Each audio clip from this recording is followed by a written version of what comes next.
save prisimeni? Ar daug būdavo tų akimirkų, kai kažkur išeidavo? Vaikystėje būdavo daugiau, paskui tiesiog taip susiklostė, kad mokytis teko namuose, ne mokymo įstaigoje, tai daugiau laiko teko praleisti namuose. Kieno sprendimas buvo tave namuose palikti mokytis?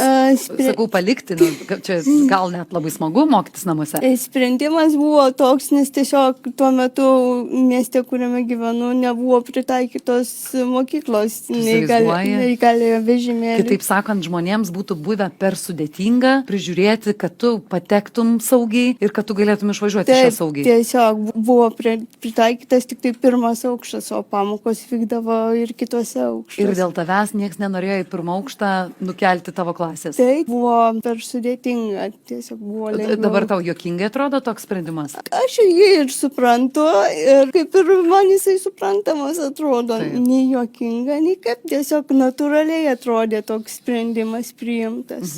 O paskui, kaip buvo paskui?